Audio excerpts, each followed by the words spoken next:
Good evening. My name is Amanda Campbell, and I'm speaking tonight as the Vice President of Fairfax County SEPTA.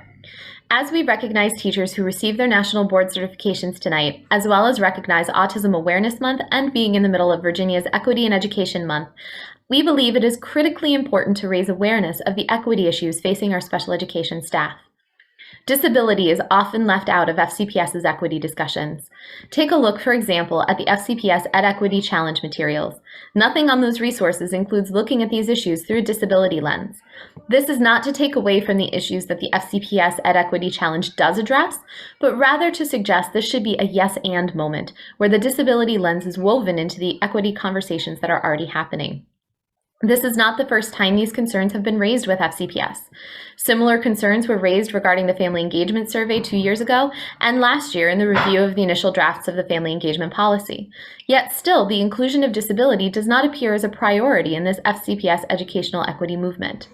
So then I must ask, is it educational equity to have Cat B teachers instructing students in multiple grade levels in a single classroom? Would any single general education teacher be asked to teach 2 to 3 grade levels in one classroom? What about 6? There are Cat B teachers in FCPS teaching grades K to 6 in one room. Is it educational equity for those teachers that teach multiple grade levels simultaneously to have no planning time, to have to apply for waivers to get a substitute for 1 day a month so that they can get even 1 day to plan when general education teachers get planning periods built into their daily schedule, to not even be guaranteed consistently a duty-free lunch? Is it educational equity for students to not have the supports to access the curriculum beyond their IEP goals because teachers are overloaded with the multiple grade levels they need to balance? Is it educational equity to expect one adapted curriculum specialist to support the needs of an entire region?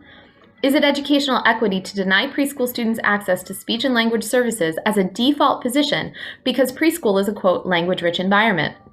That assertion operates under an assumption that the child has not yet been provided a language-rich environment prior to child find. The implicit bias in that assumption is significant.